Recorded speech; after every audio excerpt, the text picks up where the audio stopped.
This is the Get Better Everyday podcast with Matt Gouget. Actionable advice from real life superheroes who, just like you, are in relentless pursuit of the best version of themselves. Whether you're just getting started or have been at it for years, my hope is that this podcast injects you with some positive energy to continue doing what brings you joy. Join me as I interview the best of the best in business, sports, and life. Let's grow together. All right, Matt Gouget, Get Better Everyday podcast. Excited to have a special guest on today, Juan. We've got a real estate entrepreneur, a family man, a husband, a father, involved in his church. You know, so you're a man that's got your focus on faith and family, and of course the real estate gig, and a new member to your family, which we'll jump into. But maybe give folks a minute or two of who you are. Awesome, man. Yeah, thank you so much, Matt, for having me on your podcast. I'm super excited and super grateful for the opportunity as well. But yeah, I think I'm a pretty simple guy, chasing the American dream. Yeah, having an opportunity to be able to just pursue real estate is a chance to maybe set our family up financially, and then very much involved in our faith, as you said.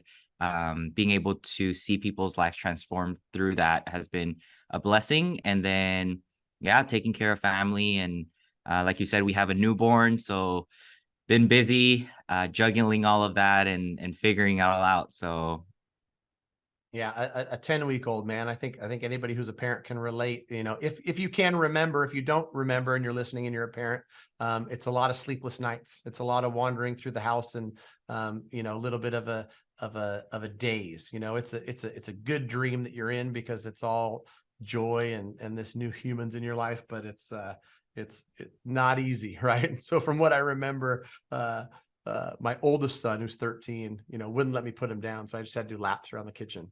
And I remember counting one night just to see like how many laps am I really doing around this kitchen, and it was in the hundreds. But yeah, thanks for taking the time to be on. I listened to you on another podcast and really was inspired through your story, because I know you're doing the real estate thing and you've got that up and running with Kinetic. It hasn't just been all sunshine and rainbows. Didn't grow up with a silver spoon. Didn't have buckets of money or business opportunity handed to you. So maybe first tell me a little bit about Kinetic Real Estate, and maybe we'll rewind and talk about the background. yeah, absolutely. So Kinetic Real Estate started in 2019 by my business partner. His name is Kevin Cruz. He's been in real estate for about 6 or 7 years, and he got the opportunity to start this company. And we've been scaling it since. In 2020, first year, the company did about 50-ish million in volume. Last year, which was the second year in 2021, the company as a whole did about over 200 million. And this year, we're on track to do about between 300 and 350 million in volume. So super fun. Been scaling that business and getting a chance to now work with about 50 plus real estate agents between the Bay Area, California, and also in Sacramento. So yeah, super excited about that. Even with the changing market, just looking how to pivot and do things a little bit differently. But it's been a lot of fun. We focus a lot on collaboration and the team and things like that. So yeah, it's been great. I love it, man. Anybody who's in the real estate space knows that, 2022 is a lot different than 2021. So the fact that you've almost doubled in a year where, quite frankly, a lot of people have struggled, is a testament to you guys must be doing something right. So hats off to Kinetic Real Estate and the stuff you guys have going on over there. I'd love to get into your story, and mainly because some of the conversation we had is, I want to inspire people from, all walks of life, all background, no matter what they're doing. You see someone like yourself who's having success, but it wasn't a straight line, and there was hurdles to overcome. So maybe take us all the way back to your childhood and where you started, and that'll set us up to have some good conversations around overcoming obstacles. Yeah, I actually think that we were talking about this before, right? But it's like the obstacles that you encounter in the present moment, sometimes you don't realize what that's really setting you up for. And you almost become somewhat comfortable being uncomfortable. And then you can actually take a lot more on, professionally or with what you're building. So something that I think that would be maybe valuable to share is my parents are both Chinese immigrants. So they both immigrated from China in the 80s, and they immigrated from China to Mexico, which is a little bit unique, right? You don't see too many Asian people in Mexico. So I grew up in Mexico for my first 10 years. And in my first 10 years that we lived there, I have two older sisters, my mom, my dad, and then at one point, my grandma, my grandpa were living with us, and we lived in a 2-bedroom, 1-bath condo with 7 people. So something I remember vividly is that 5 of us actually slept in one room. Wow. My parents, my mom, my dad, my sisters, and me. It was one room that just had 2 full-size beds and 1 twin bed, and I used to sleep on the twin bed. And my mom and my dad would sleep in one of the full-size beds, and then my 2 sisters slept in the other full-size bed. And that was normal for me. And can you imagine in the morning, right? 7 people trying to get ready in one bathroom, and we would just cycle.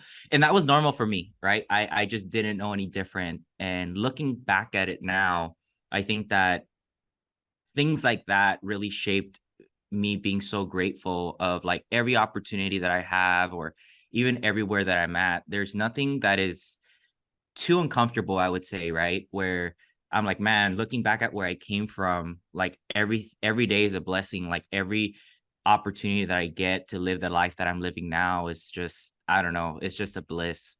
Yeah, yeah, I love that story, and there's countless stories like that all over the place where, no matter where you start, everyday people, you started the podcast saying, I'm just a simple guy. Everyday people, with enough steps in the right direction and enough, drive and ambition can create amazing things, great things. And you talked about, the reason why you're doing it, for your family, which I love and commend, and aligned with you there. Appreciating things for what they are. I lived in Mexico in 2003 and 2004. I didn't share that with you before, but I did, a study abroad. And there's 2 things that forever stick with me. And one was a 2-week period where I stayed with some friends in Mexico City over Christmas. And, they truck in propane tanks of gas for warm water. And I took cold showers for 2 weeks. And I can tell you right now, at 42 years old, almost 20 years removed from that, when I'm in the shower, I have like this feeling of gratitude. Like I've got warm water every day I turn my shower on, which is huge. And then, being a struggling student, I had an empty fridge. And so like the 2 things for me that are really, really simple, but if people could like see inside my heart, like I have a full fridge, it fills me up like nothing else. I've got warm water in my shower and it fills me up. And it's funny, right? Because you think about like the mortgage business and all the other success and trophies, but like the full fridge and the warm water, I don't take for granted because of my experiences. And you said that, and I think you said it really well. You're able to appreciate things at a high level because you've been in a position where you didn't have things, or you don't take that stuff for granted. So I love it, man. I'd love for you to tell the story too about, your introduction to schooling, because I think that was probably another challenge too that you had to overcome, and it had enough impact on you where you have some memories from being 4.5. Yeah, for sure. I think that it was one of my first memories as a child, and it was when I first started kindergarten. So what happened is that my parents were immigrants from China, moved to Mexico. So we grew up my first 10 years in Mexico, but we were in a border town. So the town that we lived in Mexico was called Mexicali, Baja California, which was in Mexico, but it's a bordering town to California. And on the California side, it's a town called Calexico, California, which is I spent my next 8 years there after 10. But what my parents ended up doing is that because they had a vision for their kids, for me and my sisters, to be able to learn English and eventually come to the US, they put us in private school in the United States. So we were crossing the border every day. We would walk across the border every day, walk about a mile to school in order to go to private school in California. So funniest thing is that my parents first, my native language, my first language I ever learned was Chinese, was Cantonese, which is what my parents speak, specifically a dialect called Toy San. But that was my first language. And the second language, because I was living in Mexico, was Spanish, right? Where everyone around me spoke Spanish in Mexico. And when I first went to school in kindergarten, I was, I think, 4.5 years old. The only teacher in that school that didn't speak Spanish was the kindergarten teacher. So literally my native language is Chinese. All my friends in the classroom, everyone speaks Spanish, and the teacher only spoke English, right? So I was in this classroom so uncomfortable because I didn't feel like I had a voice to speak, because I didn't know if people could understand me. And I think that that was one of my most core memories. That was my first core memory as a child. And that imprinted so much in me, because now I feel like I don't feel like out of place. Everywhere I go, I feel like I can adapt, and I can kind of make a way to fit in. And it reminds me of something I heard later on, when I was an adult, and it said something along the lines of, when like when you're hard on yourself, right? Life is easy. But when you're easy on yourself, life is hard. And it's almost like I didn't have the choice to choose that I was going to go through hard, but it just happened to be. And because that was so hard, it feels like some of the other areas in my life feel a little bit lighter, a little bit easier, because of all the challenges that I had to overcome, even being so young, and with something as simple as language, right? Something that we take maybe for granted, that your neighbor speaks the same language, or your colleague or your coworker or everyone around you speaks English, for example, right? But imagine if you went to another country where you didn't speak that language, and you're trying to communicate and fit in and all these different things. So Yeah, I love that story, man. I appreciate you retelling it for me, because I heard it on the past pod, but it's a good one, and something you said. I have to pull this out for listeners, because it's super important. That I've heard that quote as well. When you do what's hard, life is easy, and when you do what's easy, life is hard. That can go for a number of different things, and you get used to being uncomfortable, and so uncomfortable isn't a place that you're afraid of. And to grow a business, to change with your health, to overcome addiction, to do a number of things that people are trying to do when they're trying to get better every day, it takes being able to walk through a bunch of uncomfortable. And so, to your point, you didn't really have a choice, but every day, people have choices. It's like, okay, you want to build a business, you say you want to build a business, you're gonna have to do these uncomfortable things for 8 hours a day for a year before you see any results. Are you willing and able to do that? Right? You want to lose weight, you have to follow this program, you have to go to the gym this many days, uncomfortable, but you'll get the result. And to your point, like, you've you've gone through enough challenge that was just presented to you in your life, and you got nowhere to go but forward, and it prepared you for that. So I like it, man. What would you say was something that kept you going, that inspired you to continue even when it was hard? yeah, I think seeing my parents as an example was such an inspiration. I didn't realize it when I was young, but looking back at it now, I think that they paid an unbelievable price. After immigrating from China to Mexico, my dad picked up a job as a cook, and my mom was working at a restaurant as well. And they ended up saving enough money to start their own restaurant. So then for the next 20 years, starting the year that I was born, in fact, they owned a restaurant, but they were self-employed. So my dad was the main cook at the restaurant. My mom was like the general manager, or, cashier, etc. And we did have a few employees here and there, but it's very much a small family-owned business.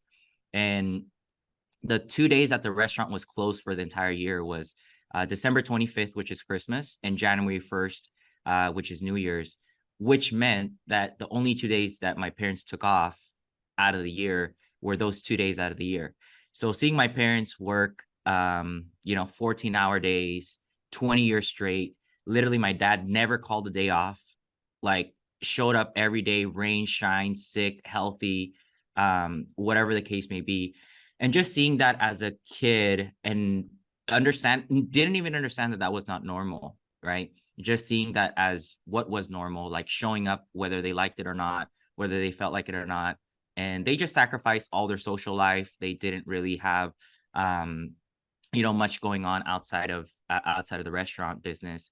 And later on, my mom ended up starting another swap meet business. I'm sure you're familiar with what that is. Yeah. And I ended up running that when I was in high school on the weekends. I mean, this 15-year-old, right, working at a swap meet by myself. My mom would just open the swap meet and I would show up and be there all day.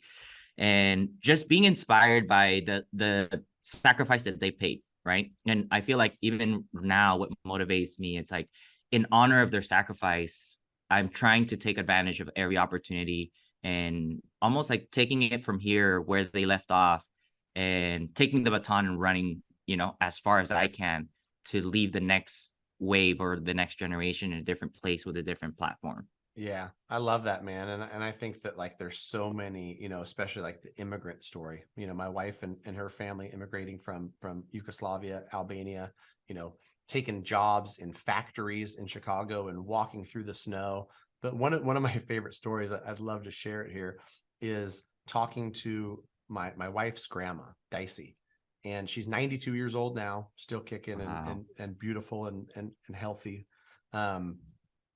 Was talking to me about a funny story in Chicago where it was snow and blizzard and literally like the town shut down because weather was so bad. And she just knew that it was a work day. And so she was walking because she always walked. Right. And the fact that like the roads were closed and cars weren't, like, it was kind of just whatever. And, she got a quarter mile down the road, and somehow either a boss or somebody from work like stopped and said, like, what are you doing? Like, the factory shut down today, right? And like that's the type of work ethic that like inspires me so much. And a lot of immigrants might leave. I've got plenty of friends who tell me stories. Their dad is a military general, their dad is high status in another country, and then for future generations makes the sacrifice. I'm going to go become an Uber driver. I'm going to go, work in a factory. I'm going to take an entry-level job because I know what it's going to do for future generations. I'd love to transition to what does the generation do now to kind of pass on work ethic, pass on the same values when, you understand it's a little bit less hard for you, right? And you've got a little bit of a leg up because of what they've sacrificed. I think this is really interesting too, because somewhere on a podcast on Patrick Bet David, I think he talked about like, the first generation walks, the second generation drives an old beat up car, the third generation drives a, nice car, the fourth generation drives a Ferrari, and then it like repeats itself, right? And so your parents' generation, was walking two miles to work in a restaurant they own, and now your generation has a leg up. I find this interesting, and I think it's something that in your point in life with a 10-week-old child, it's probably something that's on your mind, as it is mine with my kids. What's the plan, I guess, to impart kind of wisdoms and work ethic and all that stuff on the next generation? Yeah, I for sure have been thinking about that. And I think that it's something that every parent should be thinking. The reason why is because if we don't think about this, then it'll just happen, right? Not without a design. And personally for me, this is what I say now, right? I mean, I have a 10-week, 2-month-old, and this is my thought process so far, is that I don't plan on leaving much money and assets behind. And the reason behind that is because if my child knows, or my children know, that they're going to have something left behind for them, that almost becomes their plan B, and they are not going to have to give it all they've got with whatever they're doing. And personally for me, I rather pass down teachings, fundamentals, principles, philosophies, values that can set them up for them to build something strong themselves, rather than passing on something materialistic or even resources or whatnot. I think that what I can do that would be helpful would maybe help them have access to resources, but not necessarily give them the resources directly. Um, and I think that that's my plan right now. We'll see as the years go by. But I say something that this is a saying that I came up with one time. I have this joke that every time I'm at the steam room at the gym, I somehow clear my mind and these random thoughts come to mind. But I one day came up with this idea that every new level of success, every new level of growth, every new level in your life requires a new level of sacrifice, right? Meaning the price that you've paid up to this point in your life, right, will only get you to this point. So if you really want to go to the next level of success, of growth, of the next, level in your relationship with your spouse or whatever the case may be, it's going to be a complete new sacrifice. Like some people go all the way up until like they get engaged and they buy the engagement ring and that's the biggest price they paid. Well, guess what? The wedding is going to be more expensive, right? And then you go through the wedding, and I have a feeling that I don't know if this is correlated or not, but most people, the wedding is the most expensive thing they've ever invested into a relationship. And then they wonder why we have a 50% divorce rate in this country, right? It's because they stopped sacrificing for that relationship. And every new level of your relationship, of your business, of life, right? Even at the gym, right? Let's talk about something more practical, right? If you've lifted a certain amount of weight every week for the last 10 weeks, you need to pay a new price. You need to, go to the next level and lift more weights. And I think that that's the same with even instilling new values to your children, is that they're going to see you whether you're growing or you're not. Right? It's easy to get to a certain point and be comfortable and say, I've made it, or I'm comfortable here. Right. But truthfully, if we want to go to the next level, you almost have to like work even harder to show them like what hard work is. Right. It's not something that you can talk out of experience. You almost have to show it to them so they have something to emulate. Like, oh, hard work means a full days of work. Hard day means sometimes you don't sleep the same time that you wanted to. Hard work means sometimes you wake up earlier than you really want to, right? So I think that showing them in a way where they can actually, rather than just teaching them by philosophy. Yeah, no, I totally agree. And I think that, I love the analogies. Like the gym analogies are great. And, to your point, for parents out there, kids see what you do, and that resonates a lot more than what you say. You can say, hey, you 100%. gotta work hard. You got to do this, you got to do that. Well, dad, you're on the couch, right? Versus like dad's dragging me to open houses. I'm dragged into dad's office while he's, recording videos on a Sunday night. I'm dragged to dad's office while he's doing this. Like that's showing them and not just telling them. And the analogy that you use, which I really like, is like, got to pay a new price. Something I wanted to add to it as well, right? Is like, you lift the 10-pound weight and you're going to see certain results. Then you start lifting 20 and you pay a new price for every level you unlock. For us parents out there, I think we would do a disservice if we just hand the kid the 40-pound weight.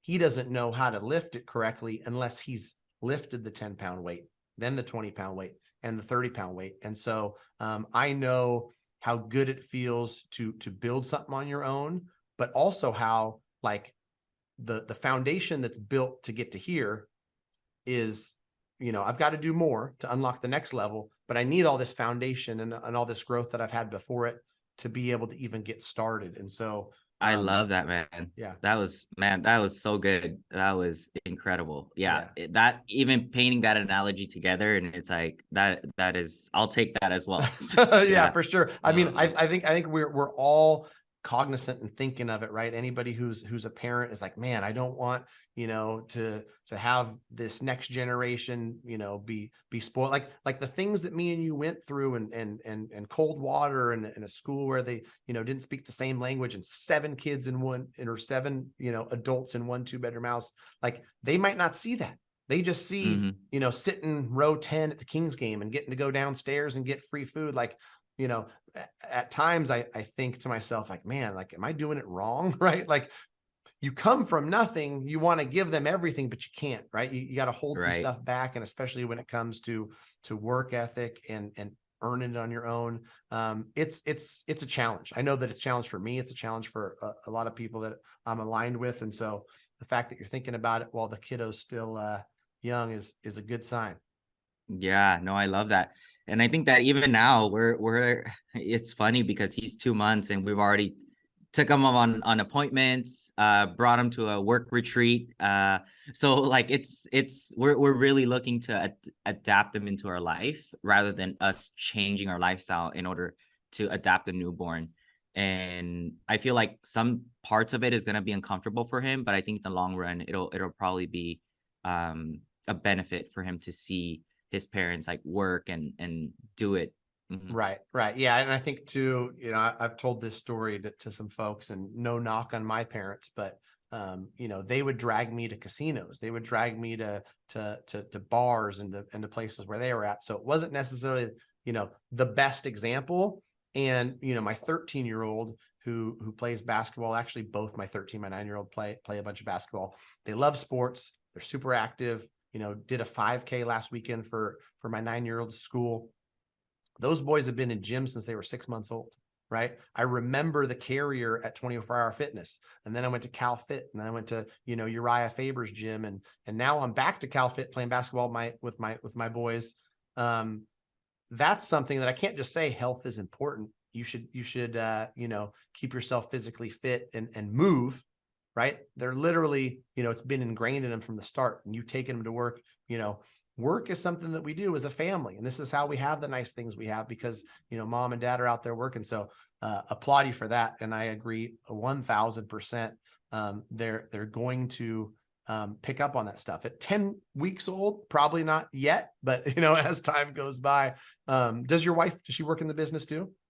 She's a real estate agent. So she's a real estate agent at Kinetic Real Estate. So it's incredible because she was looking to take the rest of the year off. My son was born in September 26th. So she was like, you know what, for the rest of the year, I'm just going to take off. And as you know, the market, the way it is, she's have clients that are so loyal and so we're so grateful for them that keep referring her clients, and she's just getting referrals. So she's literally back at work now, part-time with a newborn and everything. But yeah, it's been incredible. So she's a full-time agent. Mhm. Yeah, that's gonna be an awesome story for is it boy or girl? You had a boy? It's a boy. Mhm. Okay, His name yeah. is Roman. Mhm. Roman. Yeah. So Roman is going to be able to tell the story. My mom was taking me on listing appointments when I was 8 weeks old. So I've been around real estate since the day I was born. That'll be one for a 2040 podcast for sure. Yeah, you know what's funny is that he was actually going to showings and open houses and everything up until my wife was delivering. So literally she was 8.5, 9 months pregnant. And I think that we had some listings that she was just like, man, I just need to show up for the owner.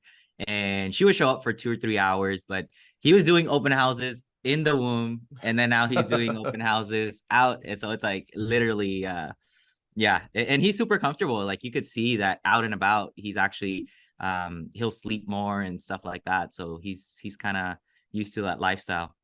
Out there networking from a young age. I love it, man. Well, I really appreciate your time, and I'm going to be cheering you on, Kinetic Real Estate, and you and your family personally.